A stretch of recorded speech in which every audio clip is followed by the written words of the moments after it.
അത് വന്നോളും. ഞാൻ ആദ്യമേ നിങ്ങൾ 2-3 കാര്യം ആലോചിക്കണം. ഞങ്ങളാണ് ആദ്യം പറഞ്ഞത് മുഖ്യമന്ത്രിയുടെ ഓഫീസിൽ പോലീസിനെ നിയന്ത്രിക്കുന്ന ഒരു കോക്കസ് പ്രവർത്തിക്കുന്നു, ഒരു ഉപജാപക സംഘം പ്രവർത്തിക്കുന്നു എന്ന് ഞങ്ങൾ പറഞ്ഞു. ശരിയല്ലേ? 2, CPM-ഉം BJP-യും തമ്മിൽ അവിശുദ്ധമായ ഒരു ബാന്ധവമുണ്ട്. 2, 3, CPM എന്നുള്ള പാർട്ടി ജീർണത നേരിടുകയാണ്. ഇത് 3 ഇപ്പോൾ ശരിവെച്ചില്ലേ? ആദ്യം മുഖ്യമന്ത്രിയുടെ ഓഫീസിൽ അന്ന് എന്നോട് ഇതുപോലെ പേര് ചോദിച്ചു. അപ്പോൾ ഞാൻ പറഞ്ഞു പേരൊക്കെ വന്നോളും പുറത്ത്. 2, 3, 4 പേരൊക്കെ പുറത്ത് വരും. ഇപ്പോൾ ഇനിയും പേര് പുറത്ത് വരാനുണ്ട് ഉപജാപക സംഘത്തിൽ, അത് വരും.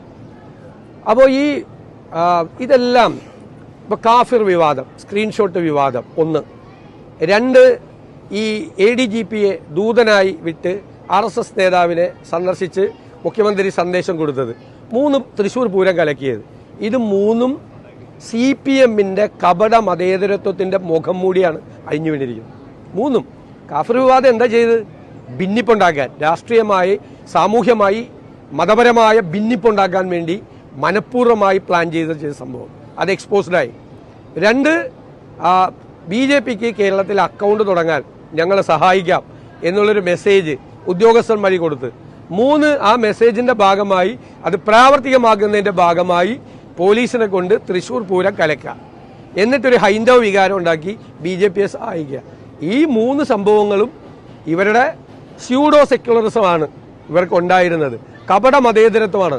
അതേ അവസരത്തിൽ BJP എന്താ പറയുന്നത്? എപ്പോഴും വിശ്വാസം, ദൈവം, അമ്പലം, ആചാര അനുഷ്ഠാനങ്ങൾ, ഇതൊക്കെ പറഞ്ഞുകൊണ്ട് നടക്കുന്ന ആളുകളാണ് ഉത്സവം കലക്കിയിട്ട് ജയിക്കാൻ വേണ്ടി നോക്കിയത്. എക്സ്പോസ്ഡായി ഇവർ 2 പേരും. അതാണ് യാഥാർത്ഥ്യം. ഞങ്ങളുടെ നിലപാട്, ഞങ്ങളുടെ ഒരു പൊസിഷനിങ് ആണ് ഇക്കാര്യത്തെക്കുറിച്ച്. ഇപ്പോൾ CPM നേരിടുന്നത് ജീർണതയാണ്. 10 ദിവസമായിട്ട് ഒരു ഭരണകക്ഷി MLA വന്നിട്ട് മുഖ്യമന്ത്രിയെയും മുഖ്യമന്ത്രിയുടെ ഓഫീസിനെ വെല്ലുവിളിക്കുകയാണ്. മിണ്ടാൻ പറ്റുന്നില്ല. പഴയ CPM ആണെങ്കിൽ ഇതാണോ? പഴയ CPM ആണെങ്കിൽ ഇങ്ങനെയാണോ?